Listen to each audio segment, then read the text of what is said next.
The Joe Rogan Experience. We've never been in a time where literally nobody knows. I have a string of text messages from Alex Jones. Yeah. Like that will change your opinion if you smoke enough weed and you don't smoke weed. Were you ever a weed smoker? I smoked a lot of weed for a very long time. But were you That's when I discovered Alex Jones when I was 13, when I was smoking weed, listening to him on the GCN network. But when you got clean, it wasn't weed that was a problem, right? No, it was the cocaine and the booze and the pills, but weed was always there.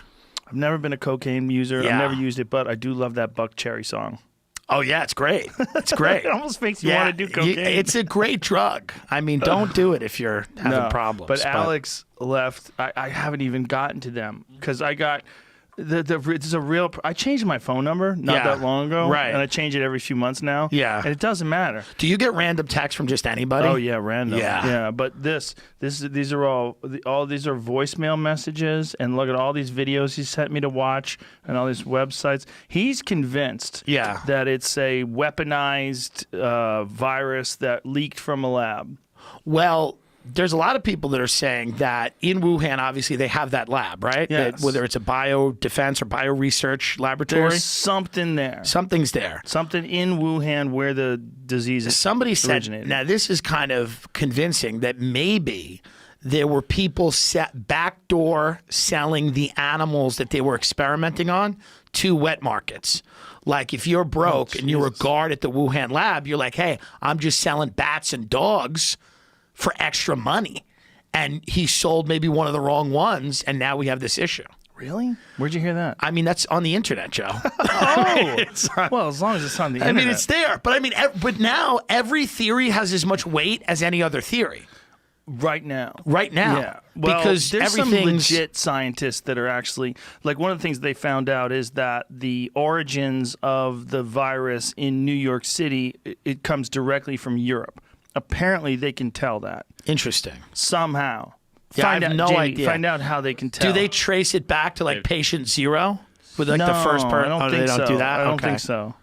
They do some sort of tracing, right? Because that's the new I just topic love of Google and Apple working together to get tracing software. See, that's what scares me. We talked about that the other day. If you have to have everything on your phone, like showing that you're positive, and you have to have a phone everywhere. You'll have a car. You have to take out your card that you're positive to get into Applebee's. And how are you going to help me? How are you going to help me? Magneto's helmet. Yeah. Right? We're going to start with the helmet, and then you're going to take. We're going to sit down, and I'm going to give you a reading list. Why are you dressed like a fucking mannequin? You are dressed like a J. Crew mannequin. You shop at J. fucking Crew like it's 2003. James Purse? I like those shirts. James Yeah, I do too. But looking at you can't tell it's James Purse. They make nice shirts. Now, Do you wearing a white beater underneath? No. Oh, dude, yes you are. Yes you are. You're wearing a fucking white beater underneath like you're in a play from the 40s. Dude, what the fuck is wrong with you? Look, dude, Who wears a white beater underneath? It keeps me tight. It keeps my torso warm. You've got 3 It's not layers. cold out. Hold on. What's the temperature out? It keeps my. It's like 78 No, degrees. Unbelievable, outside. dude. Hold on. Have you ever worn a color? I'll explain Have why. you ever worn a color I'll explain. besides earth tones? Listen. Brian, it's 80 degrees out. I know. Unbelievable. Joe, listen. It keeps my lower back, my mid body warm. So if I have to generate torque, got to throw a kick, I'm not going to twist my back, so my back stays. You should never tight. kick anybody. I saw You're your right. kicks. First of all, I want to say this. You're welcome. On what, dude? How about this? You're welcome. No, For hold my on. special coming out. How many wife beaters you own? Dude, that's what he wears underneath. He wears underneath, My dude. wife won't let me wear tank tops. You know why? Because your wife is fucking smart and fashionable. But you, dude, you look like if you take off that fucking shirt, you have a wife beater on, bro. You have an actual wife Makes me beater feel on. You have a real muscular. wife beater. My You wife should talk like my this, you wife's see? like, you already look like a wife beater. Don't wear one. That's what she said to me. That's hilarious.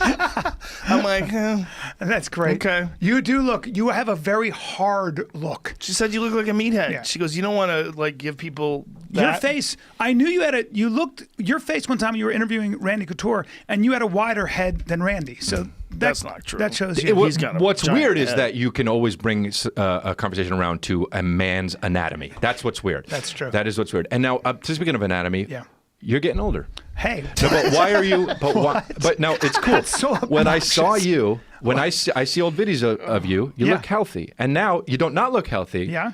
But you look Careful. less. No. Right? You look less. Listen to me. You look Now- like you're wearing a Brian Callen mask. So don't ever fucking Listen. No. No. Now, hold on. Okay, what? Now, this is my house. Number one, you're welcome. Now, you're welcome for Joe Rogan, right? No, I know, but now we're closer than you. No, yes, we are. We're We're closer than you. That's impossible. So Joe said to me a long time ago, he probably doesn't remember this. He goes, hey, I go, what? He goes, this Chris D'Elia kid, That sounds like... Yeah. And I said, what? He goes, is he, and I go, he's all right. And then Joe goes, okay. Oh, so you gave him you got the blessing. The door open. Now, if I want to shut the door, I make a call. I glance at him wrong. I glance at him. And you're banned. In a nutshell, Manson believed that there was going to be a race war. And he wanted to incite this race war because he had convinced his followers that through messages he received from the Beatles' White Album, from their lyrics, from biblical Old Testament prophecies, that he had been told that he was going to be the savior of the world. And once a race war started, he would hide his family in a bottomless pit in the desert. And when the race war ended, with the blacks winning, the blacks would be framed for murders. The Manson family would emerge and repopulate the planet with their perfect offspring and dominate the blacks. This was Vince Bugliosi's narrative, or there was talk of that. There was a philosophy of helter skelter at the Spahn Ranch, where they lived in '68 and '69.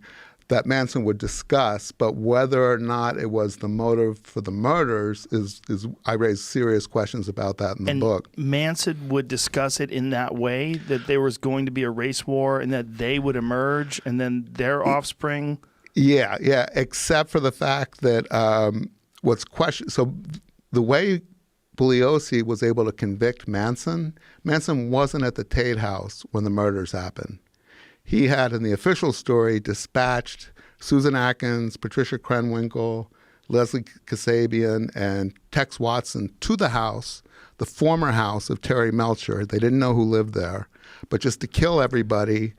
And as Manson allegedly said, leave something witchy. He wanted it to look like blacks had killed these, all he knew was they were wealthy, beautiful whites.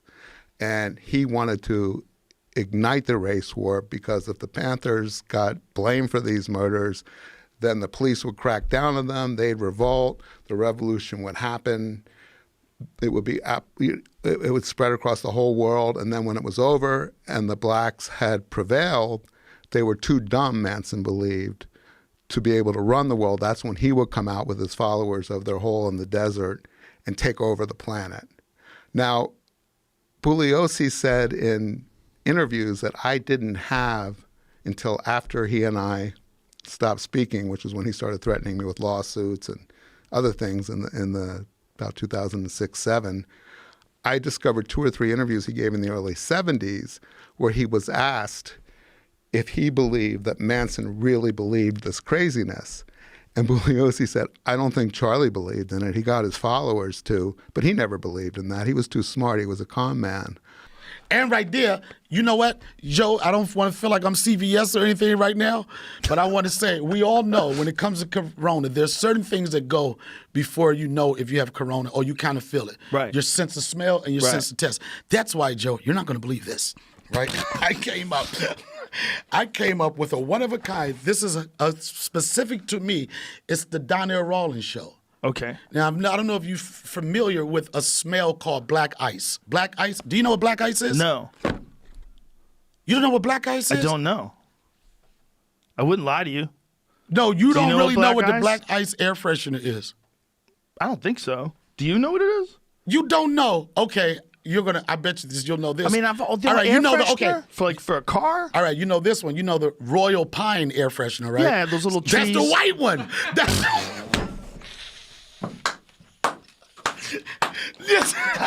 You racist motherfucker, son, yo, is there another color? So let me just tell you right off the bat. Oh my God. Listen, I'm a car freak. Right. I hate air fresheners. Right, I got you. I don't like them. Right. I want to smell car. I want to smell. It's not about. I want to smell gasoline and it's leather. It's not about your and car. Carpet. It's not about your car. Like, you've not been into a Cadillac, a black owned Cadillac. You've never had a ride with Snoop Dogg or any of the hip hop dudes, right? No. That's no, like in the culture, black ice, it's just the smell. You always have to have it in your car? If you want to get some pussy back in the day, you know what I'm saying? Had to smell right. Yo, Joe, I'm not bullshitting. So there it is. Oh my God, it's a tree though. Yeah, it's a tree. It's the same thing. shit. It's the same thing as the white man's air freshener. For the thing, It's the same shape. It's the Black Lives Matter of air fresheners, Joe. It is hilarious though. They pretend, look, it's like a tree made out of chemicals. But Joe, it's like the woods. Joe, I don't want to distract, but getting back to the candle, this is the Donnell Rawlings candle, right? And I want a candle. Let me see that shit. All right, check it out. And one of my Whitney Cummings has one. Angela Yee had one. Check it out. Tell me what you think. Oh, that smells good. Jamie. So you know what? Now let me smell it. It smells. See, that's another thing. This candle helps you during Corona. Like you burn that candle, and the minute you don't smell it, nigga, go get a test.